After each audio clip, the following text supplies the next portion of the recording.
According to a new report by the Institute of Chartered Surveyors, property prices in certain parts of the country are falling at the same pace as they did in the 2008 financial crisis. Made worse by Homebuilders reporting a steep slowdown in sales, a sharp jump in cancellations, and challenging short-term conditions. Begging the question, has the UK property market bubble burst? Hello and welcome back to another video. I hope you're doing well. If you have not done so already, remember to hit that like button and of course hit the subscribe button, and let's get this video shown to as many people as possible and help grow the UK investing community. Now let's get into the video. So for the last 10 plus years, new build developers have been living the dream with skyrocketing profits, increasing share prices, executive salaries and bonuses going up faster than food prices, and all of this despite a truly terrible track record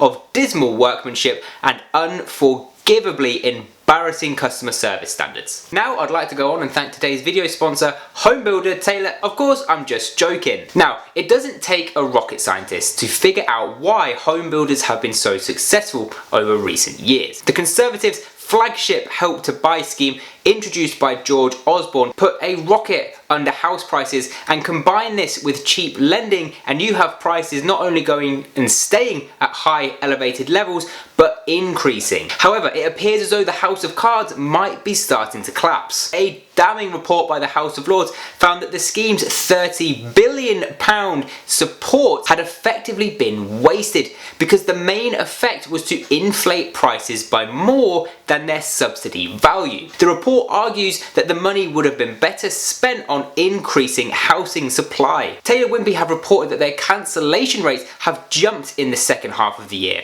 increasing from 14% to as much as 25%.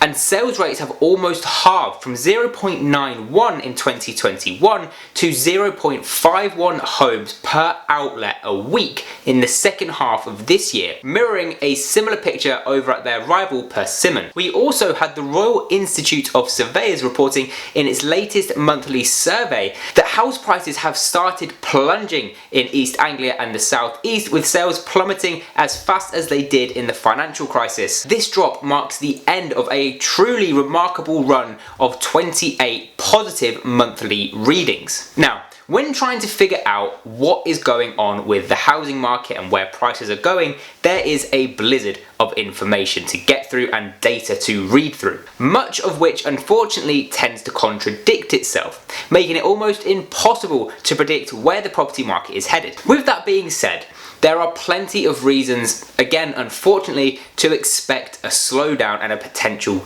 downturn in the housing market. We have a looming recession, we have rising interest rates, we have the end of the Help to Buy scheme, we have a long and extended price boom, and we have the cost of living crisis. Now, all of these things have a direct impact on the property market and the economy as a whole, but they also impact people's perception of the property market.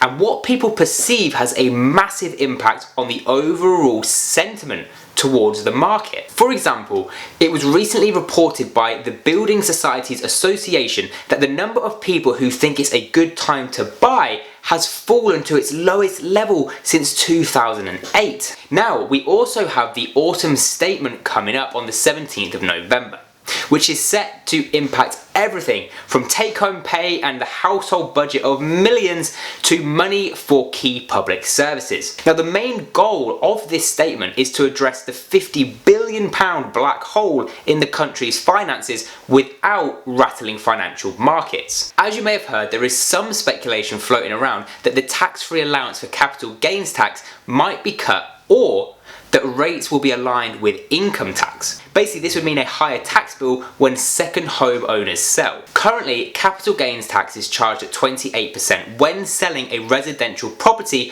while the top rate of income is 45%. This could potentially push landlords to sell up and just get out altogether if enough landlords decide that, do you know what, this is just a disincentive too far. The main reason that landlords might feel this way is because over the last few years, let's be honest, the changes have not been exactly supportive of landlords, or have not felt supportive of landlords. We've had the changes to rules around mortgage interest relief, wear and tear allowances, and higher rates of stamp duty, all of which have already caused a number of landlords to sell up in recent years. What could potentially make things worse is if landlords have a very narrow window in which to act. In this case, you could see property disposal accelerate and put downward pressure on property prices. Remember, as with most things, there is a political balance to be struck. Rising rents and falling property prices are likely not things that the government wants brought into focus in the next general election. Now, I'm a big believer in looking to the past to gain an understanding of the future. Now, that's not to say that you should make assumptions that just because something happened before, it will happen again. But there is something to be said for looking for potential trends and common themes and comparing that to the potential outcome for the future, just to make sure that we're prepared. Now, back in 2008, house prices tumbled all over the country as a result of the financial crisis. The average property price in the UK fell by 20% over the course of just 16 months, and the transaction levels fell from 1.65 million to just 730,000 in the year to June 2009. And as you can imagine, the recovery was slow, taking around 6 years for prices to reach pre-crash levels. Now, I'm not suggesting that we're headed for another financial crisis, but we are headed towards a recession, and as stated earlier in the video, we have a lot of headwinds. Now, I wanted to take this time to answer some commonly asked questions that I get across my social and in the comment section of my videos. So, question number 1. What is happening in the housing market?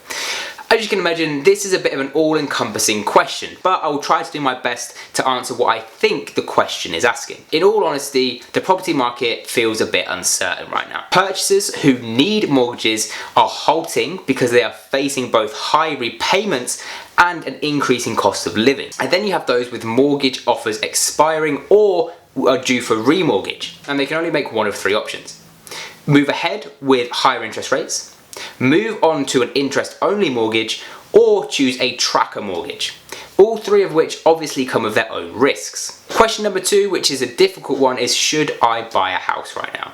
Now, obviously I cannot give financial advice, so speak to a mortgage advisor or a personal financial advisor on your specific situation. However, what I can do is explain the data, and as I mentioned earlier, a recent survey from the Building Societies Association revealed that the number of people who think it's a good time to buy has fallen to its lowest level since 2008. Now, historically, as you can probably imagine, those who take the plunge and buy when the majority of people are nervous, rather than buy when it's buoyant and everybody thinks it's a great time to buy, have done very well. That being said, I don't think we're quite at that point yet. I don't get the feeling, or the data isn't suggesting, that the majority of people are nervous about buying. So my opinion, and like I said, is not financial advice, is if you're buying for the long term and you've found the right house and you can afford the repayments both at the rate you've been offered and at a % or 2 higher, then go for it. And finally, question number 3.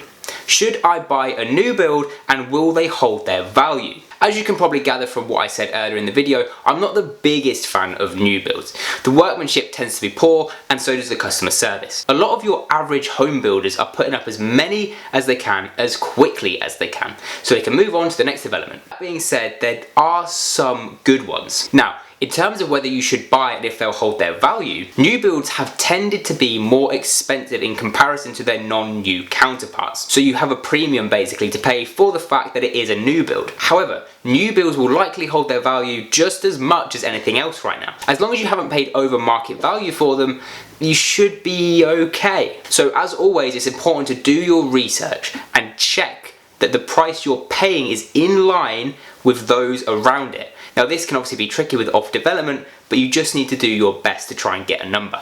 Well guys, that is all from me. I hope you found this video useful. If you did, remember to hit that like button and of course subscribe, and I will see you in the next one.